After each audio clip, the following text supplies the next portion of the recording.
Buenas noches a todos. ¿Cómo han estado? Gracias, Bueno, doctora Marlene, por estar con nosotros esta noche. decía la doctora Eva que voy a dar un saludito, porque con eso de la virtualidad se le cruzan a uno todas las reuniones y tengo otra reunión precisamente a la misma hora. Agradecerles a ustedes poderse conectar en este nuevo encuentro que la doctora Eva muy juiciosamente viene haciendo. Este es el cuarto encuentro. Los he podido acompañar en, creo que en los dos primeros. En los otros siempre se me cruza con otra reunión. Bueno, estimular en la investigación en los bacteriólogos. Ese es el objetivo que nos hemos trazado en esta junta directiva, y con ese objetivo se creó la Comisión de Investigación y Desarrollo, que muy bien la está liderando la doctora Eva. Bienvenidos, y seguir estimulando en los jóvenes y en los no tan jóvenes la investigación para nosotros los bacteriólogos. Doctora Eva, muchísimas gracias, la felicito por esta eh, inigualable y no sé ni cómo decirlo, labor que viene realizando la doctora Eva. Nunca es tarde para empezar, y el Colegio Nacional de Bacteriología se ha trazado estimular la investigación en los bacteriólogos, que es la fuente de mucha información, y nosotros, más que cualquier otra profesión, tiene esa información que la debemos utilizar lo mejor posible. Muchísimas gracias por conectarse y que sean muy provechosos estos encuentros. Espero en otro momento poder acompañarlos, pero se me cruzan con otra reunión. Muchísimas gracias y bienvenidos. Gracias a usted, doctora Marlene, y sean todos bienvenidos. Bueno, contarles que una inquietud que nos presentó una de las colegas que se había conectado era sobre publicación. El día viernes tuvimos una reunión con la Universidad de Antioquia y con el presidente de la Asociación de Programas de Bacteriología, el doctor Ricardo Velasco, y dentro de los puntos de acuerdo y de desarrollar una agenda en común está precisamente la de publicación.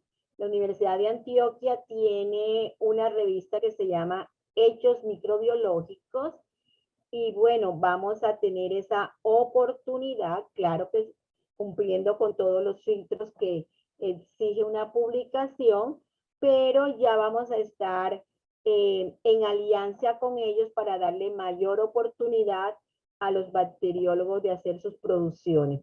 Y también hablamos con, como nosotros nos toca crear el consejo editorial para el repositorio del CNB, también les planteamos la invitación de que uno de ellos, de Aprobamid y de la Universidad de Antioquia, que ya tienen experiencia en publicaciones, pudieran hacer parte de nuestro consejo editorial.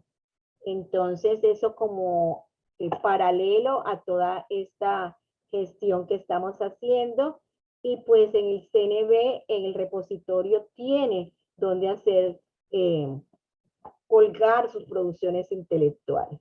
Le damos la bienvenida al doctor Norton, que ya lo veo que está conectado. Doctor Norton, muchísimas gracias por su acompañamiento. Teníamos la tarea, o tenemos la tarea hoy, de que revisaran en toda esa información que tienen en sus laboratorios, qué posibilidades había de iniciar un proceso de investigación. Entonces, bienvenido, doctor Norton, y este auditorio es suyo. Y gracias de verdad por su generosidad. Hay algo que hace la diferencia entre el investigador occidental y el oriental. Y es que el oriental siempre es tan generoso que está dispuesto siempre a compartir. Así que usted parece oriental, doctor. Buenas noches a todos.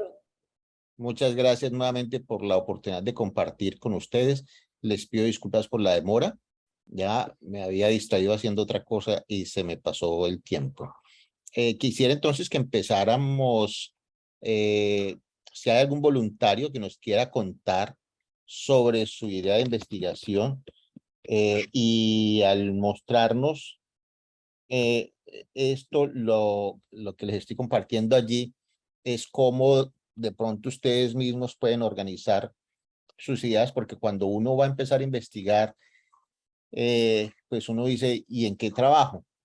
Pues lo primero es seleccionar un tema de interés o un tema problema, ¿ya? Y de acuerdo a eso empieza uno a buscar qué hay en la literatura con respecto al tema, que eso es lo que usualmente ustedes ven construido en lo que es el marco teórico. Llamativamente, cuando uno va a hacer investigación, lo primero que hace es una investigación. Es decir, ya para uno empezar a investigar de un tema, tiene que documentarse, hacer una investigación documental. Y empieza uno a leer del tema, ¿ya? Por decir alguna cosa, por ejemplo, sobre resistencia bacteriana. Empieza uno a buscar a ver qué han publicado otros sobre resistencia bacteriana y ahí se da uno cuenta qué vacíos de conocimientos hay sobre el tema, ya sea a nivel universal o a nivel de el contexto donde uno se encuentra. Entonces, por ahí puede empezar y decir, oiga, mire, de este tema han hablado en todos lados, menos en Colombia o menos aquí en mi escenario. Se sabe cuáles son, por ejemplo, los valores normales de hemoglobina y hematocrito en Bogotá, se sabe en Medellín, pero no se sabe en Villavicencio. Entonces, eso puede ser un tema de interés.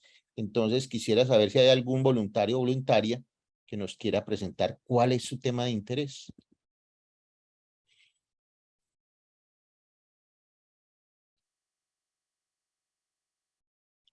Algún voluntario, no todos al mismo tiempo porque no les entendemos.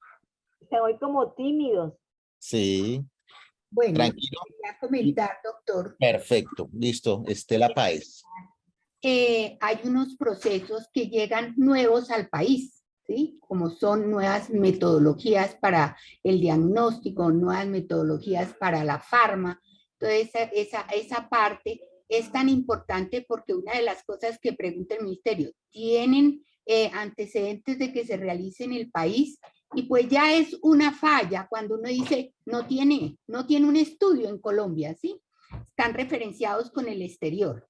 Entonces, he visto en dos casos que varias universidades ya están como aplicando a esas universidades, no, clínicas. Por ejemplo, la León 13, ¿sí? La León 13 hizo una investigación sobre los anticuerpos de las diferentes patologías de enfermedades autoinmunes, ¿cierto? Entonces, hay dos bacteriólogas allá que recogieron esa información con los expertos en el área de reumatología, los médicos, y trabajaron eso conjuntamente para poder tener una base de datos en la cual ellos certifican que esas pruebas son benéficas para un diagnóstico oportuno, para un tratamiento oportuno. Por ejemplo, la universidad también, la León 13, hizo una investigación ahorita sobre hipotiroidismo refractario, y entonces se somete el paciente a unos procesos, pero esa interrelación laboratorio y médico debe ser muy importante, porque el médico suministra la medicación y nosotros vamos a ver esa modificación a través de los exámenes, ¿sí? A través de los exámenes de variación que puede estar incidiendo en un paciente, y de ahí es donde se sacan muchas conclusiones. Eso es lo que me llama la atención, puesto que nosotros tenemos los datos, ¿sí? Los datos del laboratorio, ¿sí? Pero también he visto que trabajan la historia clínica, es decir, que otro grupo diferente al laboratorio puede coger la historia, las historias clínicas y hacer los estudios. en esa parte, pues me imagino, se hace, se recogen los pacientes y tiene uno que llamarlos y hacerles un consentimiento informado de lo que se va a realizar y se llega al proceso de la investigación. Es lo que he visto hasta ahora en este momento, ¿sí? Pero sí es importante porque pues nuestra geografía es totalmente diferente y en el norte comen mucha comida diferente a la que se come en Bogotá, en el occidente también, y podemos hacer esas variantes que pueden ser importantes para el sistema de salud. Ok, vale. Según te entiendo, entonces, me daría la impresión de que estás hablando acerca de pruebas de validación, es decir, validación externa de un instrumento de medición. Entiendo que ustedes como bacteriólogas ya utilizan mucho las pruebas de validación de un reactivo, ya probablemente utilicen otros términos, pero desde el punto de vista estadístico, ya uno valida un instrumento de medición. Es decir, ya cómo se comporta un instrumento que se diseñó ya en determinado país con cierta población, cómo se comporta inclusive en pruebas psicológicas, lo utilizan mucho, ya una prueba psicológica que se diseñó ya para el campo laboral y la diseñaron en España, y entonces nosotros inmediatamente la aplicamos aquí, pero hay ciertas características de cosas que se dan en España que pueden que sean similares acá o no. Y para eso son las pruebas de validación externa, es decir, tomar ya en nuestra población, hacer la medición y mirar ya si esa prueba realmente ya calibra con nuestra población y si tiene el mismo poder de discriminación de lo que encontraron los investigadores que desarrollan la prueba. Y en muchas oportunidades se encuentran que sí, y en otras oportunidades se encuentran que no. Y el hecho de que se encuentre que no, no significa descartar la prueba. No, significa realizar ajustes para establecer con cuáles valores se puede aplicar esa prueba en nuestro contexto. Entonces te haría una pregunta. Estás hablando de una prueba, pero lo mencionas en genérico. Y tú mencionaste el ambiente clínico, que sí es muy importante. Si tradujéramos el tema al nombre de una enfermedad, ¿de qué enfermedad estás hablando?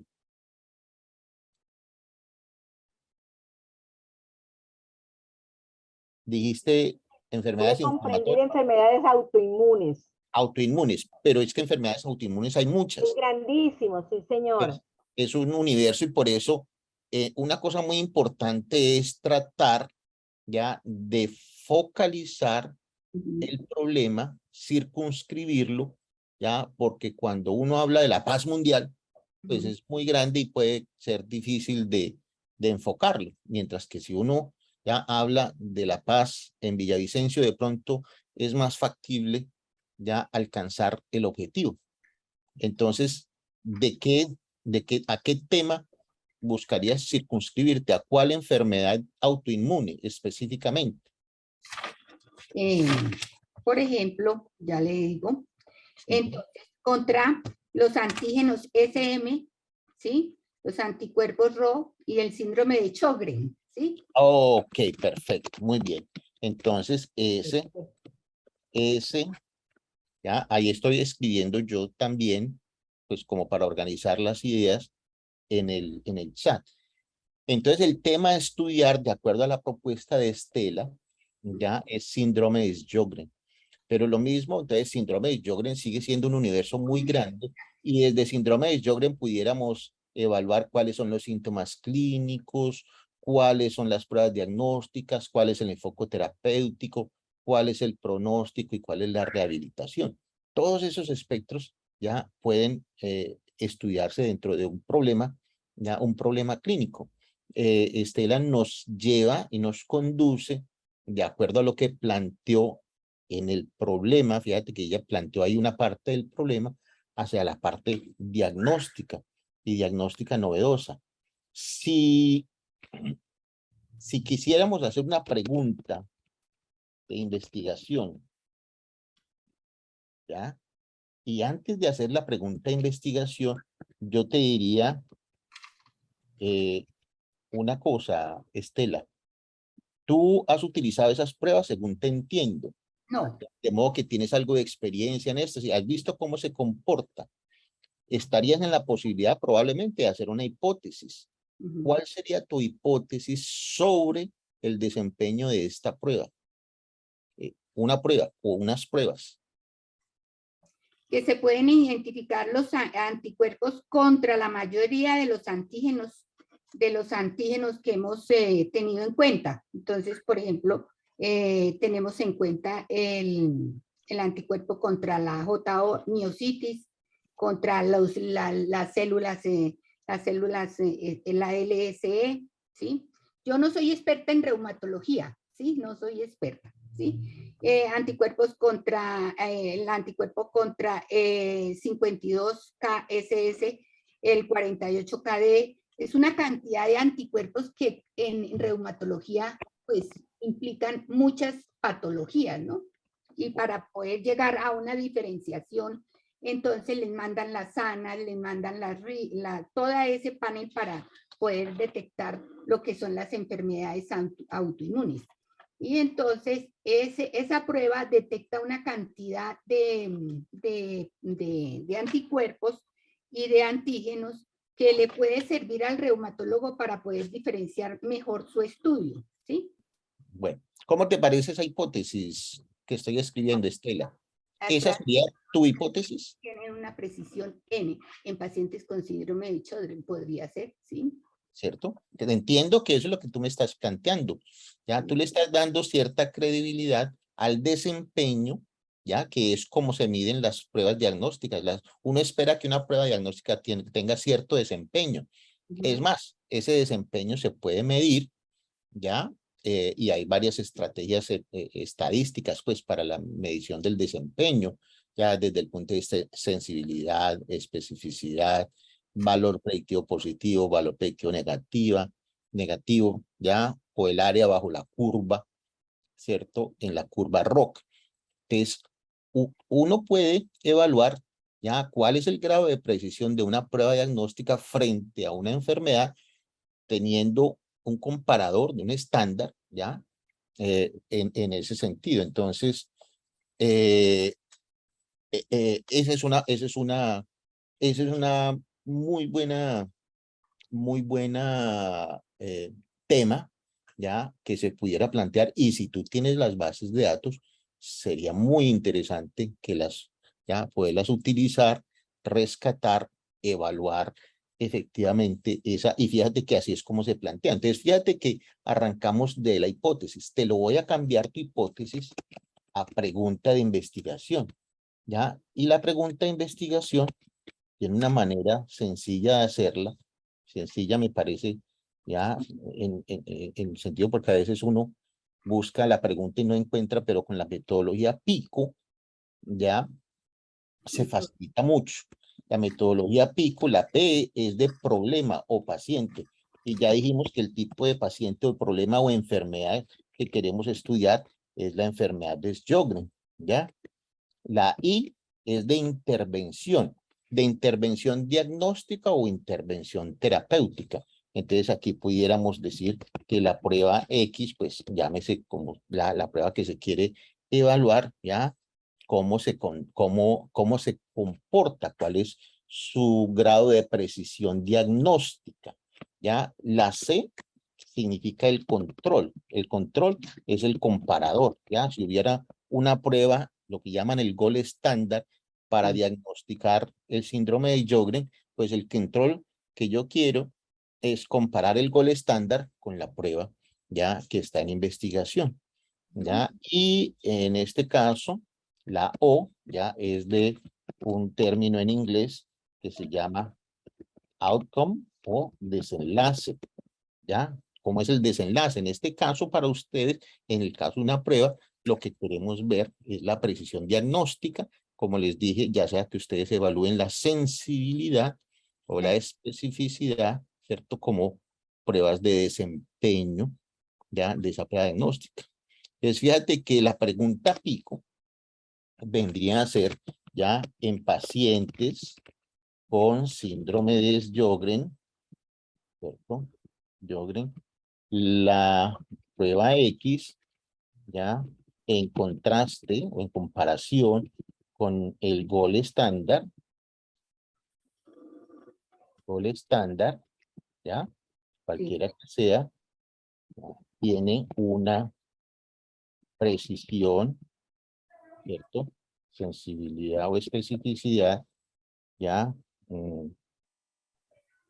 tal, ya, del 95%, puede ser su hipótesis, o del 90%, o del 85%, ya, que sea su hipótesis. Y su hipótesis puede decir mayor del 85%, siempre tratar de dicotomizar, ¿cierto? Si la prueba le da un 86%, su hipótesis es cierta, ¿ya? Si le da 85% y su hipótesis era 85 o más, su hipótesis resulta ser cierta. Si le da 84%, ya su hipótesis se niega, pero no significa que sea mala, ya, porque de pronto ya hay pruebas diagnósticas que no tienen un comportamiento alto. Entre esos, y aún así las hacemos, entre esos, un cuadro hemático, ya, por ejemplo, leucocitosis en apendicitis, ya, y dígame si un cirujano opera un apéndice sin un cuadro hemático. ¿Ya? Y no es que la prueba sea muy precisa para el diagnóstico de apendicitis. Entonces, esa es una consideración. Nos trajiste un ejemplo muy bueno, Estela. Ya, finalmente, el objetivo de dicho estudio, ¿cuál sería? Doc, perdóname antes. Es que no tenemos prueba gol estándar para estos anticuerpos, ¿sí? Entonces a mí me parece bien interesante lo que nos está planteando la doctora Estela, ¿sí? Porque realmente los que estudian enfermedades autoinmunes le mandan, me van a perdonar la expresión, una chorrera de autoanticuerpos como para mirar, adivinar qué es lo que está pasando. Entonces no tenemos un gol estándar como tal, pero no sé de qué manera entonces hacer esta parte. Eso es muy cierto y muy pertinente, doctora Eva, ya, y ocurre en muchos escenarios, no solamente en el Sjögren. Para muestra un botón, el COVID, miren, no nos pasó hace poquito, hace menos de 2 años, no teníamos un gol estándar. ¿Hasta que qué? Hasta que unos investigadores sacaron un gol estándar y lo probaron y lo demostraron y se volvió el gol estándar. Ya, y llega otro y hace otro estudio y encuentra un gol estándar superior. Ya, todo eso sale precisamente de estas inquietudes como las que nos plantea la doctora Estela Páez. ¿Vale? Entonces, doctora Estela, ¿nos pudieras plantear cuál sería con esta hipótesis, con esta pregunta de investigación, cuál sería el objetivo de tu trabajo?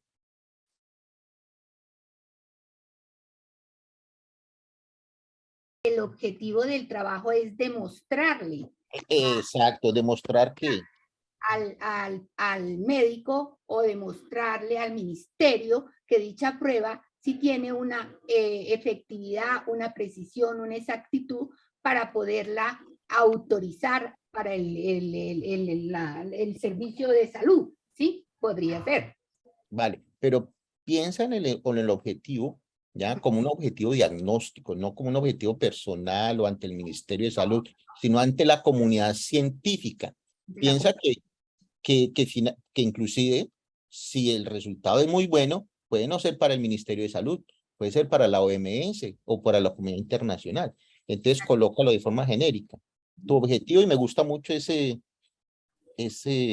objetivo, demostrar, dijiste, ya, el desempeño diagnóstico de la prueba X para el diagnóstico del síndrome de Sjögren.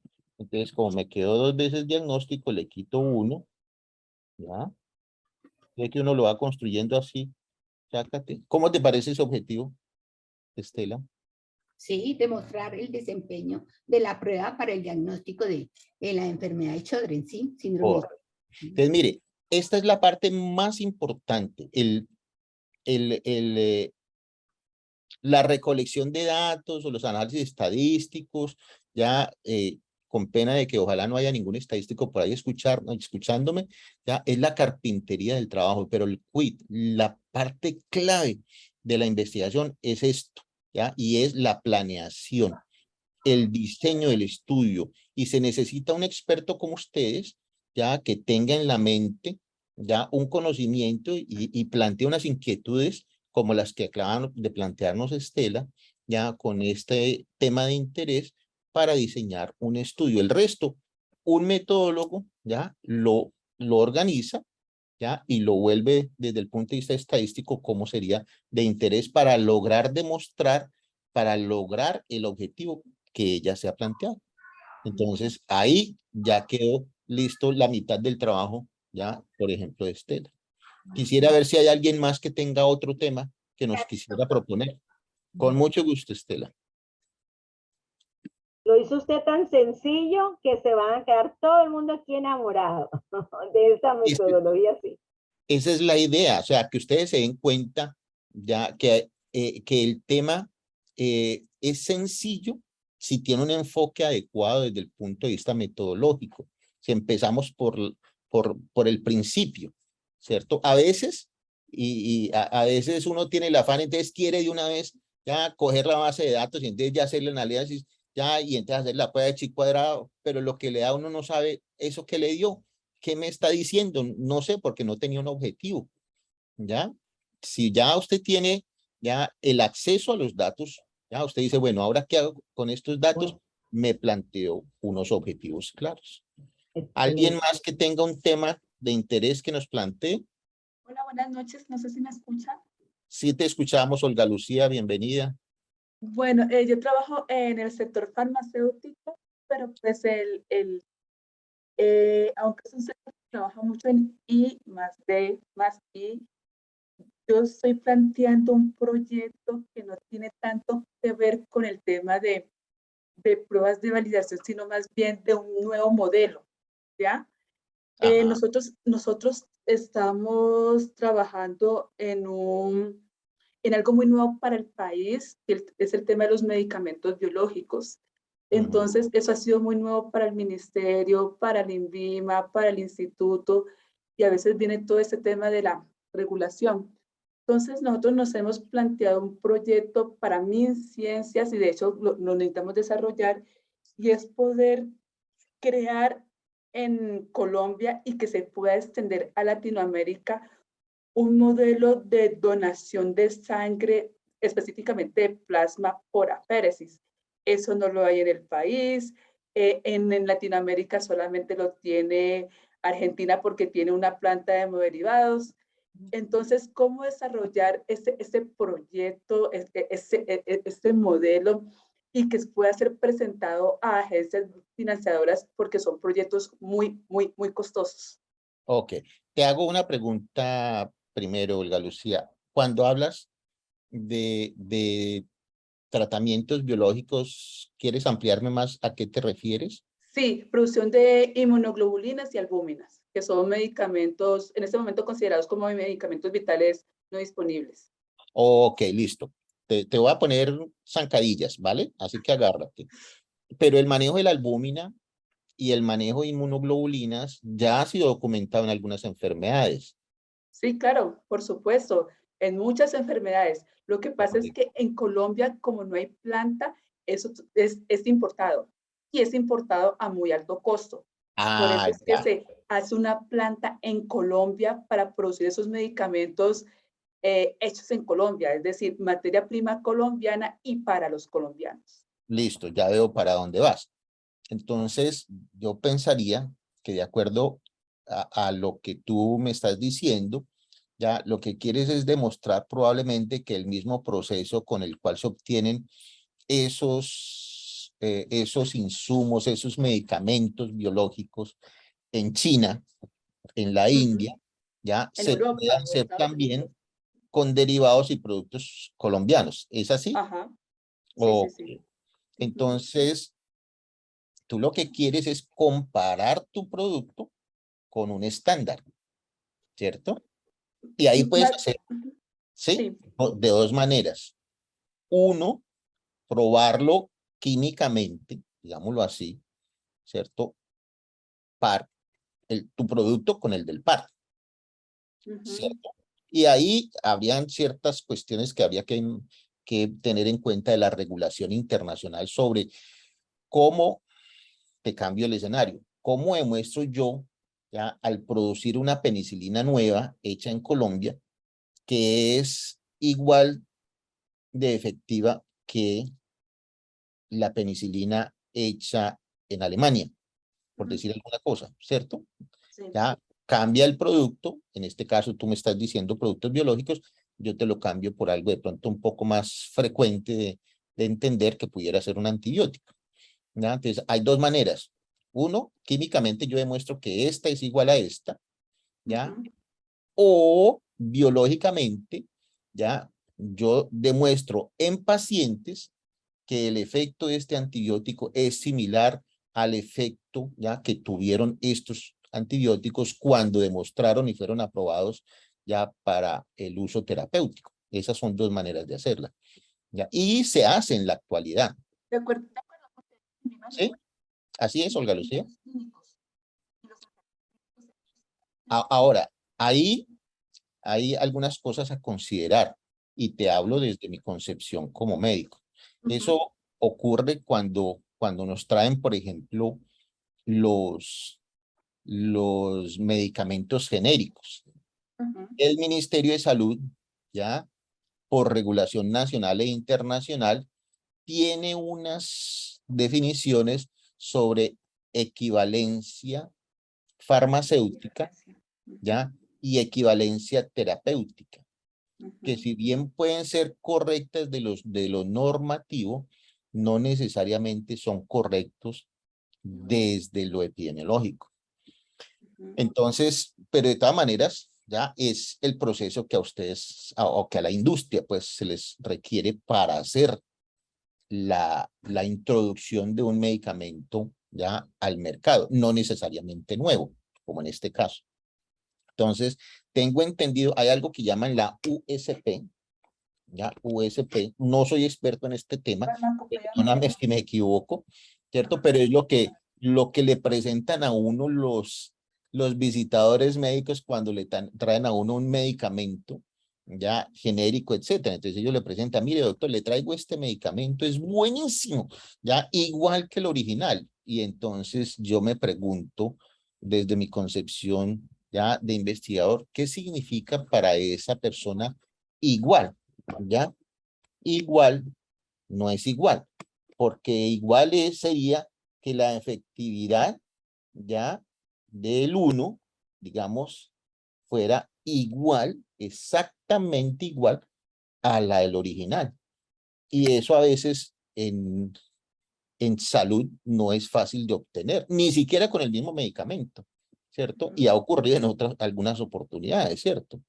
¿Ya? Y hay razones biológicas para eso. Pero bueno, estadísticamente, ya yo puedo desarrollar un ensayo clínico para demostrar ya que mi medicamento ya tiene una efectividad del 85% de los pacientes infectados, en el caso del antibiótico, teniendo en cuenta que el medicamento original, ya cuando fue aprobado, tuvo una efectividad clínica, ya, y ahí es donde entran algunas cosas clínica, ya, y microbiológica, ya, del 85%, ¿cierto? Es similar, ya, y en eso le permiten una variación de más o menos el 10%. ¿Ya? Ahí lo estoy escribiendo. Entonces, fíjate lo delicado de eso. Ya del 10% significa que en algunos casos la efectividad fue del 75% y en otros casos del 95%. Pues sí, eso es lo que acepta, ya se le acepta a la industria farmacéutica a nivel internacional y con eso se aprueban el uso de muchos medicamentos. Pues es entendible. Ya la curación de ciertas enfermedades con medicamentos, por muy efectivos que sean, nunca llega a ser el 100%. 85% de una tasa de curación, pues es muy buena, ¿ya? Y probablemente por ese lado se acepte, ¿sí? Y es lo que hay que entender. ¿Voy bien, Olga Lucía?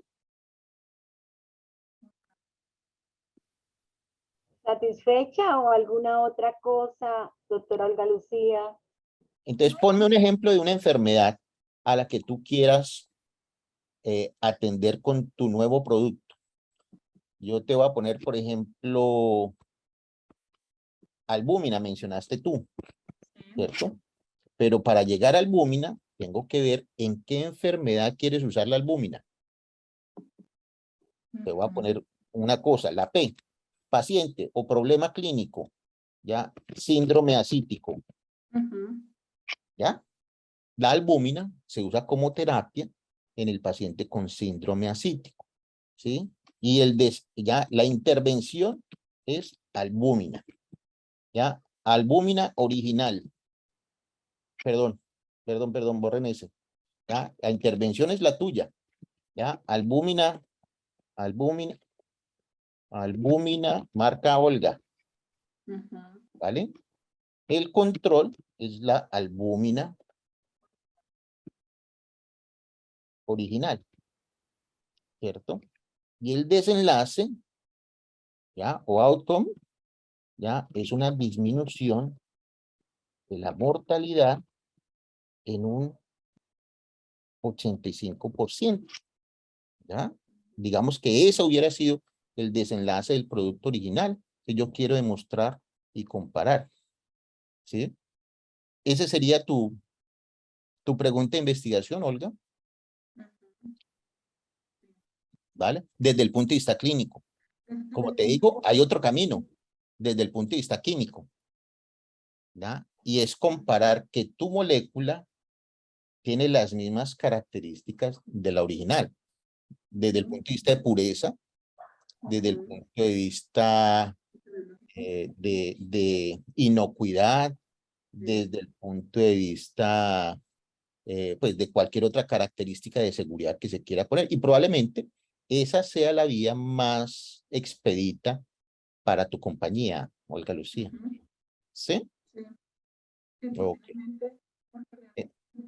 Entonces, ¿cuál es tu hipótesis, Olga Lucía?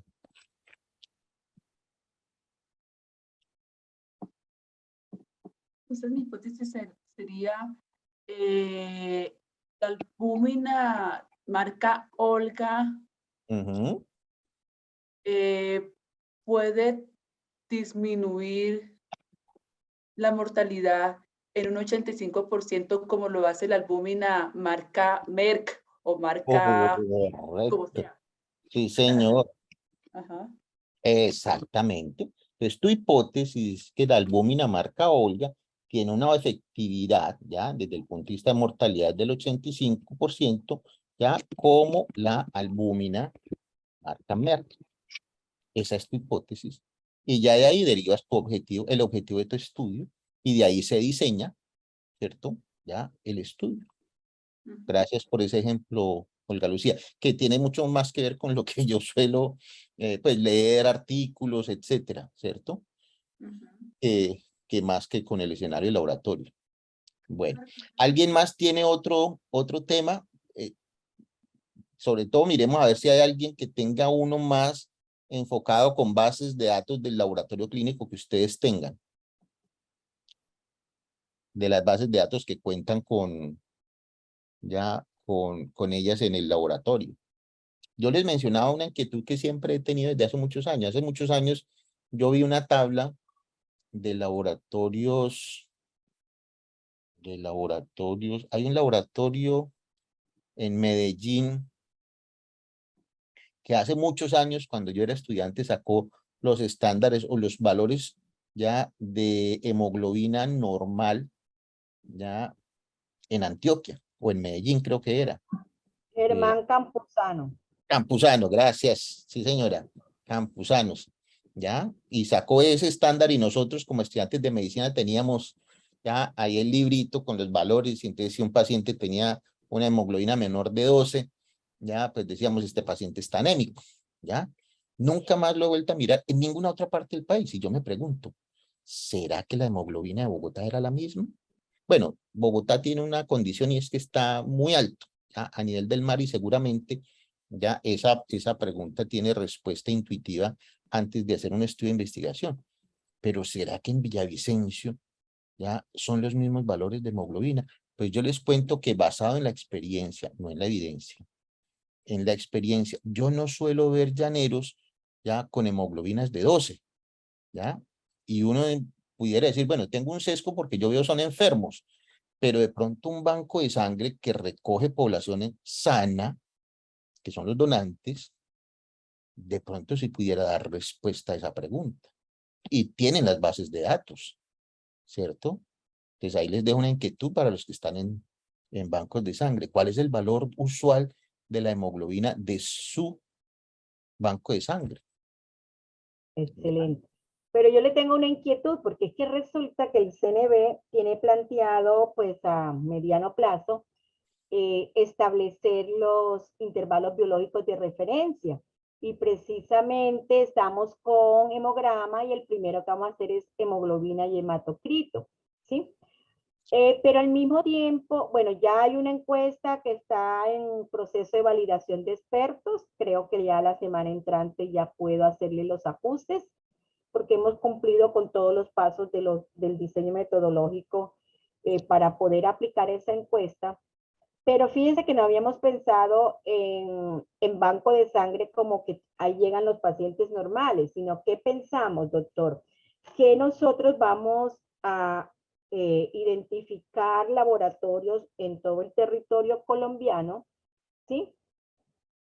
Podemos mirar sus metodologías, porque si yo hago un hematocrito en una centrífuga de las de antaño, no me va a dar igual que si lo meto al autoanalizador, y el autoanalizador si es de 5 parámetros, no me va a dar igual al de los 9 parámetros. En fin, ahí hay unas variables que debemos entonces definir. Y lo que hemos pensado es, listo, y por eso creo que aquí hay dos presidentes. Veo a la doctora Sandrita, veo a la doctora Yenedin.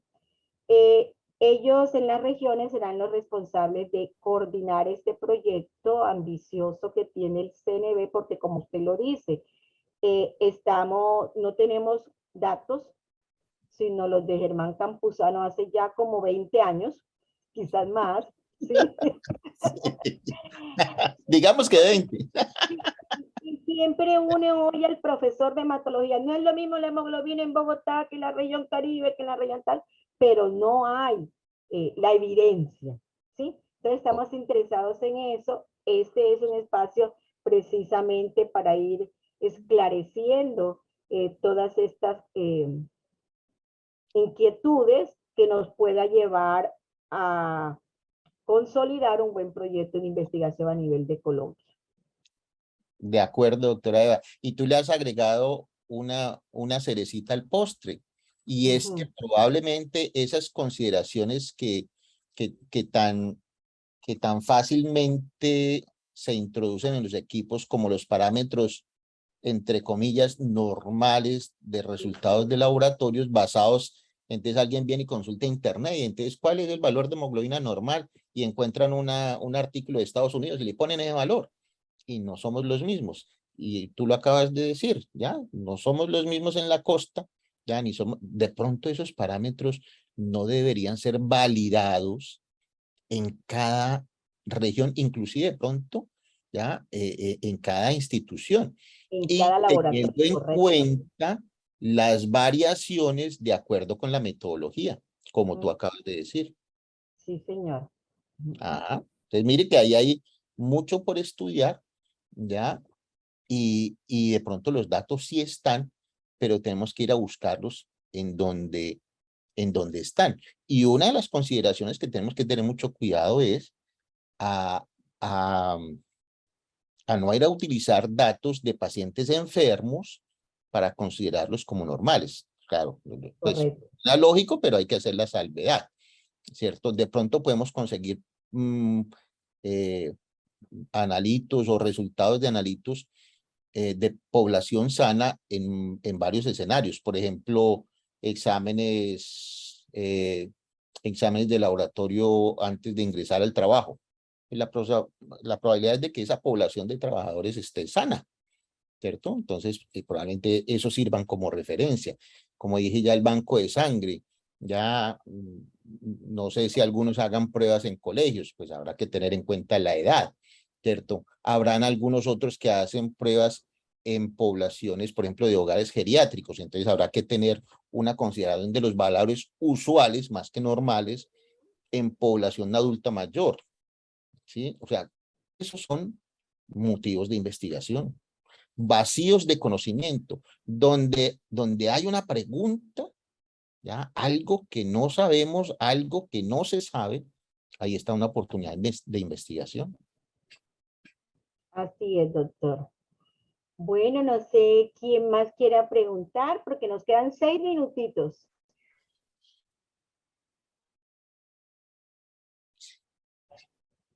Les pregunto si con estos dos ejemplos se les ha facilitado ya la concepción de su proyecto a los demás. Si quisiéramos como escucharlos. Bueno, buenas noches. Buenas noches, Sandra. Bueno, yo la verdad es que pues yo no tengo un laboratorio clínico, ¿cierto? Yo tengo un laboratorio industrial, pero con lo que dice el doctor Norton, pues la verdad es que sí me pone a pensar muchas cosas.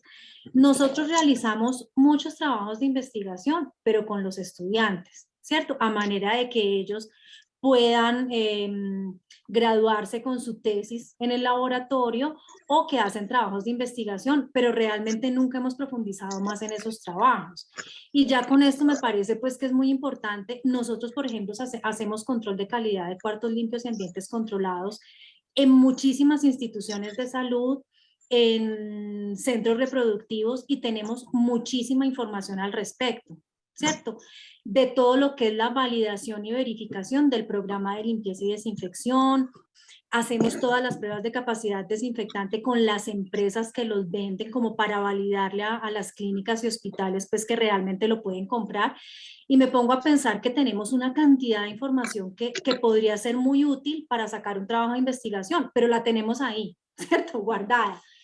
Entonces me pone a pensar todo eso, o sea, nosotros trabajamos mucho la parte de alimentos, nosotros hemos hecho muchos trabajos con la Universidad de Caldas, sobre todo enfocado a la parte de leches, pero en esta parte puntual me parece que es importante porque es algo que se mueve mucho hoy en día y de verdad que tenemos mucha información porque nosotros tomamos esas muestras aquí en el eje cafetero, pues aquí en Manizales, en Pereira, tendemos parte en el Tolima, sobre todo lo que es Mariquita.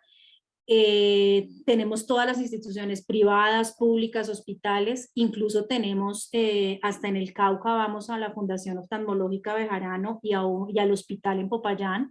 Entonces digamos que tenemos muchísima información y me parecería muy interesante como empezar a elaborar un proyecto basado en eso. Qué bueno, Sandra. Mira que tienes una mina de oro en la mano. Y más que una, tienes dos. Y es que tienes estudiantes. Y desde el punto de vista formativo le puedes ayudar a los estudiantes no solamente a que hagan su trabajo de grado para graduarse, que es lo que como suele verse los trabajos de grado, sino para incentivarlos a que sean futuros investigadores, ¿ya? Es decir, no solo que aprendan las artes antiguas, ocultas nuestras, ¿cierto? De la medicina, de la bacteriología, que hacemos desde hace 200 años, sino a incentivarles a que esas generaciones nuevas generen conocimiento nuevo, ¿ya? Y eso lo empiezas a formar desde que coges a esos estudiantes, ¿ya? Y los pones no solamente a que hagan su trabajo de grado, sino a ponerlos porque ellos tienen, o sea, están tan, antes de que nosotros los contaminemos, digámoslo así, diciéndole que es que así se hace y se ha hecho así toda la vida y usted no puede pensar de aquí aparte, pues ellos traen mentes nuevas y de pronto ya nos ayudan a pensar por fuera de la caja, a salirnos de la caja y decir, oiga, a mí no me había ocurrido nunca antes y aquí tengo todos estos datos, démoselos a este estudiante y usted le dice, mire, yo tengo un proyecto de investigación, recuerden que siempre el proyecto de investigación debe ir de mano de un profesional, no del estudiante. El estudiante es un aprendiz, ¿cierto?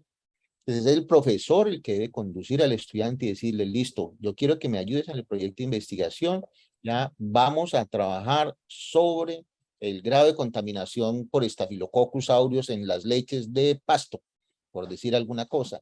Ya, aquí tengo la base de datos, desarrolle usted el proyecto de investigación. Entonces, ¿qué tiene que hacer el estudiante?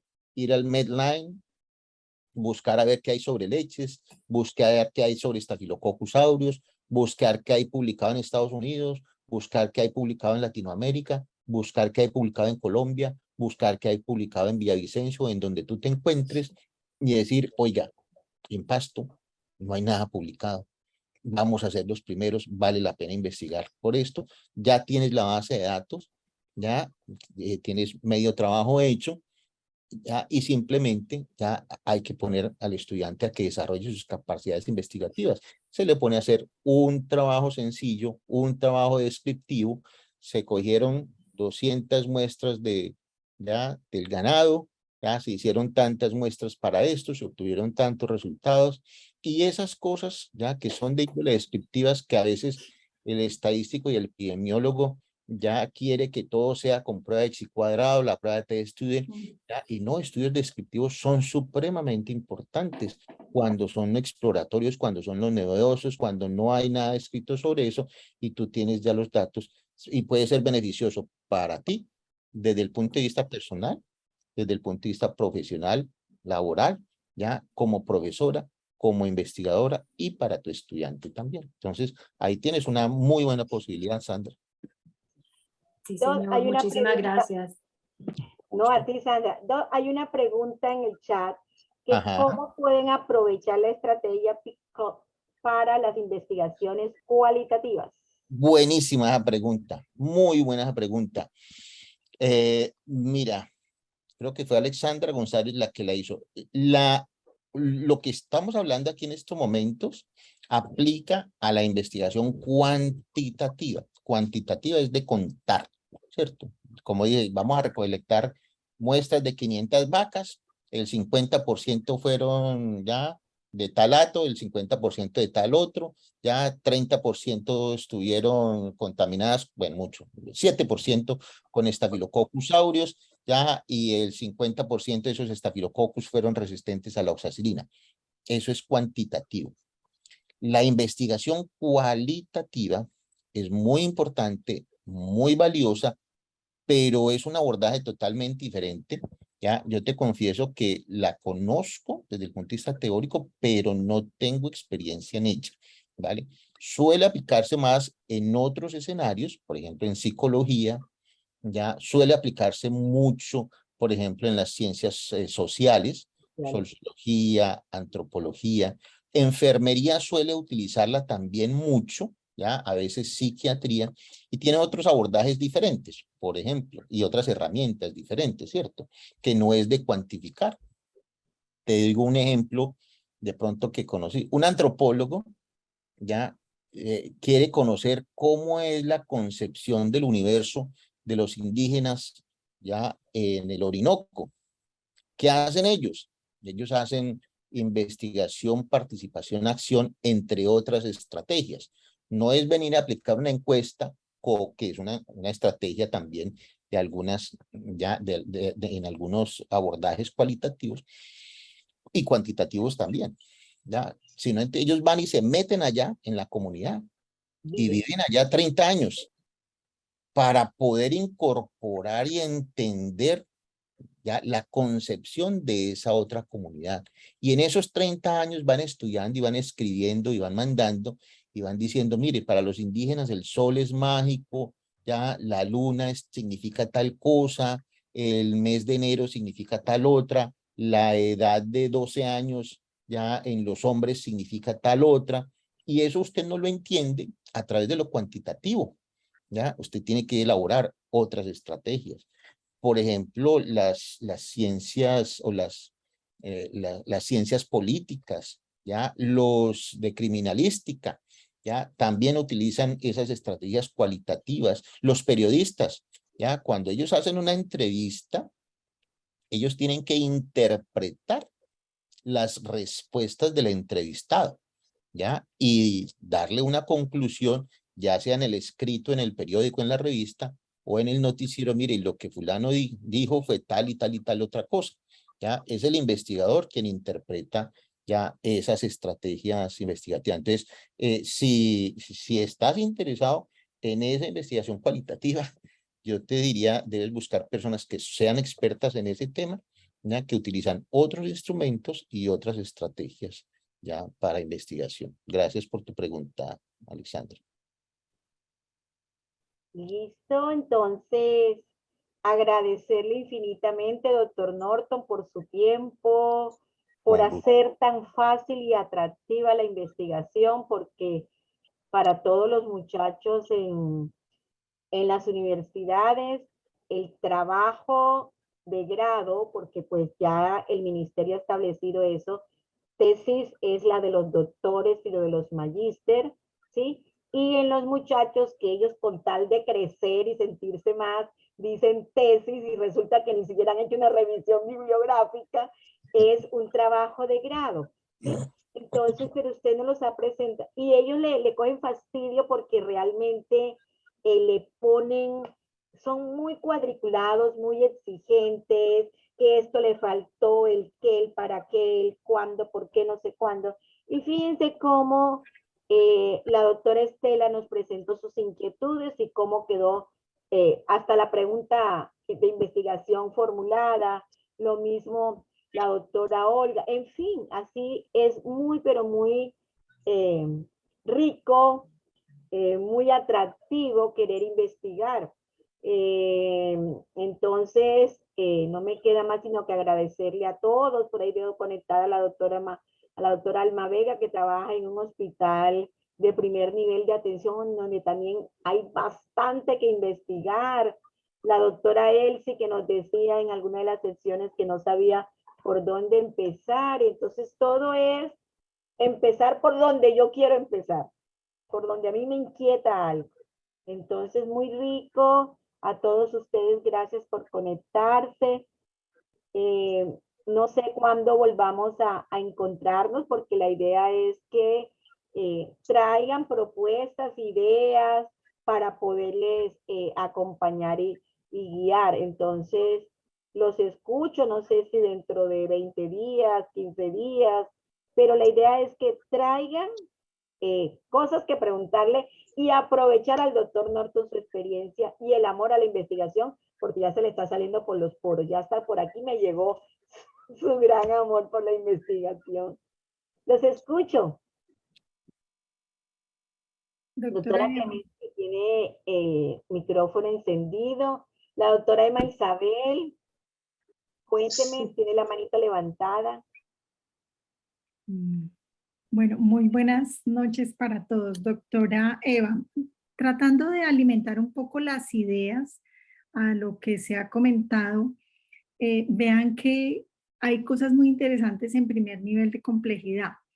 He visto a través de las diferentes auditorías que realizamos que seguimos utilizando glicemia pre y postprandial como prueba diagnóstica de diabetes mellitus tipo 2, cuando ya los consensos de la ALAT, el último de 2019, invita y recomienda que lo que se haga sea una glicemia pre y postcarga para diagnóstico de diabetes mellitus tipo 2. Sería muy interesante cuantificar eso y poderlo mostrar como gestión clínica a los directivos y decir, es probable que los recursos pudiesen invertirse mejor pensando en efectividad de la prueba diagnóstica. Esto tan solo para dar una idea y alimentar la discusión. Gracias, doctora Emma. La doctora Emma es auditora y por eso ella está hablando de su experiencia en lo que encuentra en los laboratorios clínicos y de verdad muchísimas gracias, doctora Emma. A usted. ¿Alguna otra? Clemencia, ¿quiere decir algo? Sí. Pues a mí me parece que estas reuniones están muy interesantes, doctora Eva. Yo quisiera que en un tema que yo insisto mucho, de verdad, me parece que hoy la reunión fue, ya el doctor se desconectó, ¿verdad? Que le tenía una No, pregunta, él pero está no. aquí. Él está Ok. Doctor, quería hacerle una última preguntita, muy Vale. corta. La pregunta picot es, solamente la asociaba con revisiones sistemáticas. No sé si también esa metodología nos aplica a cualquier otro tipo de pregunta de investigación. Ok, muy interesante tu pregunta. Realmente aplica a cualquier tipo de investigación. Tengo la experiencia, como les decía, de lo cuantitativo. Aplica para estudios clínicos, es decir, ya para probar la efectividad de un medicamento versus otro. Aplica. Aplica para pruebas diagnósticas, ¿cierto? Como se los acabo de mostrar en este ejemplo anterior, ¿cierto? Inclusive aplica para la evaluación de medidas terapéuticas como las técnicas quirúrgicas, ¿ya? Por ejemplo, no es muy frecuente porque, pues, hacer estudios clínicos de una técnica quirúrgica versus otras es un poquito complejo, surgen de otras revisiones usualmente retrospectivas, pero se puede aplicar. Y a pesar de que te van a decir, y vas a escuchar personas que me pudieran contradecir, que cuando uno hace un estudio descriptivo no necesita pregunta de investigación. Realmente no. Pero si tú le haces la pregunta de investigación, te vas a perder menos. Y eso se lo demuestro yo a los estudiantes que hacen tutoría conmigo para su trabajo de grado, para su tesis de grado. Ya, los estudiantes de maestría en epidemiología, por ejemplo, ya que realmente una maestría no les deberían aceptar, por ejemplo, un estudio descriptivo. Pero bueno, eso no significa que no sean válidos los estudios descriptivos, significa que un estudiante de una maestría tiene mayores capacidades técnicas que debería poner en práctica y desarrollar. Aún así, si tú planteas una pregunta para tu estudio descriptivo, vas a tener un norte más claro, ¿ya? Vas a saber hacia dónde vas. Cuando tú dices que el norte es para allá, pero el camino tienes que hacer vueltas y dobleces y devolverte y volver a, ya cuando das la vuelta, no te acuerdas para dónde es el norte. Y eso pasa muchas veces en los trabajos de grado, en las tesis, ¿ya? Que si uno no tiene claro ese norte, se pierde y ya que estoy aquí, entonces uno encuentra trabajos que llaman la atención porque plantean un objetivo de investigación y cuando uno va a ver las conclusiones, concluyen otra cosa totalmente diferente, ya que no tiene nada que ver con el objetivo.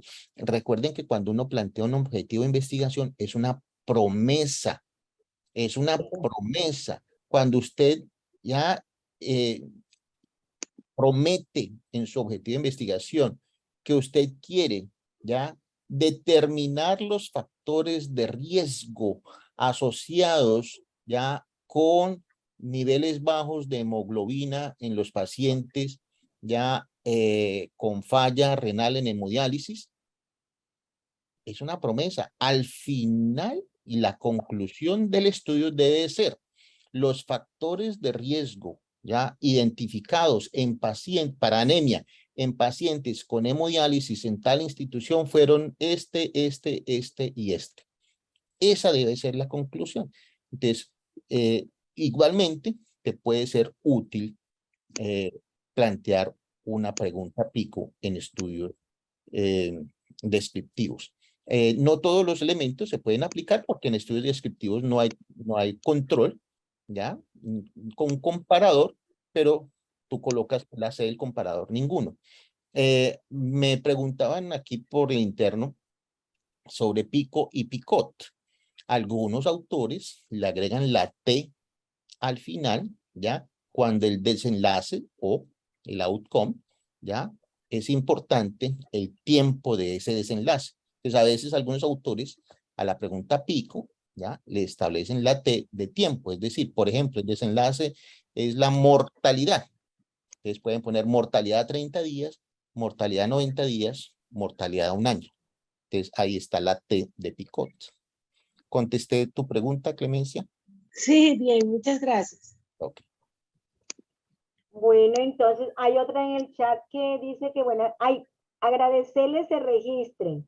¿Por qué? Porque tenemos un compromiso que es certificar al que haya asistido a todas estas reuniones. Sobre el convenio con el Ministerio de Ciencia y Tecnología, pues no tenemos formulado un convenio, pero todo lo hemos venido, por ejemplo, el repositorio se creó con el acompañamiento permanente del CNV. Yo en mi calidad de coordinadora de la comisión, participo de todas las actividades de ética, bioética e integridad científica.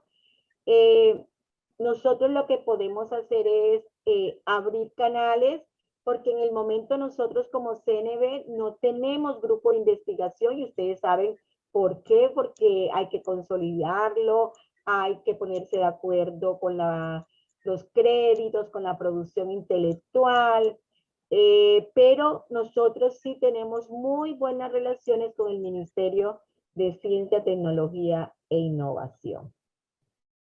Agradecerles se registren y nos vemos.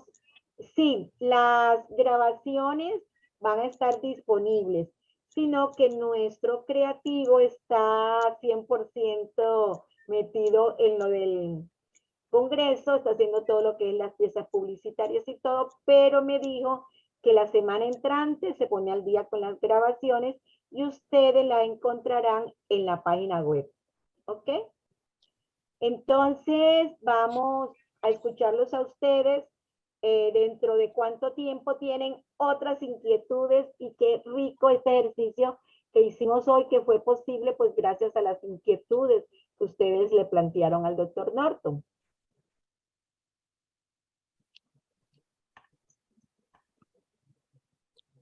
Entonces, será en 15 días, doctora Eva, que ya las inquietudes hayan podido ser como puestas en escena y que cada uno de los candidatos a investigadores o investigadores hayan recopilado la información y tengan más preguntas para enriquecer la discusión.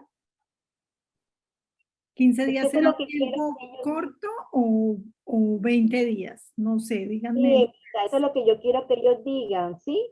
Si les parece muy corto 2 semanas o si quieren 3 semanas, pero la idea es que traigan sus inquietudes. Y de otro lado, que en los intermedios pueden contactar a la doctora Eva vía correo electrónico y vía telefónica para cualquier ayuda, apoyo que puedan necesitar. Hay una sugerencia en el chat muy interesante, que si podemos encontrar un espacio presencial en el Congreso. Claro, va a haber un simposio de investigación y yo voy a estar allí permanentemente escuchándolos. Entonces, claro que sí vamos a tener este encuentro. Bueno, doctora Emma, muchísimas gracias, doctor Norton. A todos ustedes, mil gracias. Doctora Eva, les voy a colocar aquí en el chat un enlace, ya que espero les sea de utilidad, sobre cómo desarrollar un proyecto de investigación. Es un manualcito, ya, donde ustedes pueden ir mirando cada uno de los componentes y cómo ir, ya, llenando esos formatos que usualmente llena uno para las instituciones, universidades, colciencias, ya, o posibles pagadores de la investigación. Ahí están los componentes. Y la idea es que inclusive este proyecto que ustedes vayan planteando desde ahora, lleven el proyecto al Congreso del CNV para que allá se los califiquen, ¿ya? Y no le tengan miedo al jurado. El jurado nos va a dar garrote, no importa, para eso es que lo llevamos, pero es que el jurado nos va a decir, oiga, vea, esta idea, usted la está apuntando por aquí, apúntenla por allá. Entonces uno dice, oiga, así no se me había ocurrido. Entonces uno recibe retroalimentación de su proyecto y lo alimenta, ya, lo vuelve más fuerte. Entonces pueden este proyecto, anímense a llevarlos al próximo congreso que tengan. Excelente. Bueno, feliz noche para todos. Gracias. Bendiciones. Doctora Eva. Gracias, doctora Eva. Gracias. Discúlpenme que hay una pregunta de la doctora Alexandra González Dice, yo quisiera que hubiera una sesión en donde habláramos específicamente de cómo elaborar un presupuesto para MinCiencias. Muchas gracias.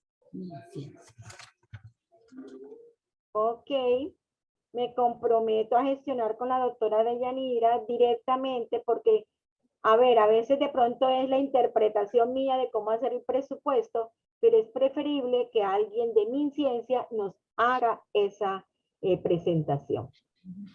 Bueno. Perfecto, doctora Excelente. Alexandra. Bueno, feliz noche para todos. Gracias. Feliz noche. Buenas noches. Hasta luego.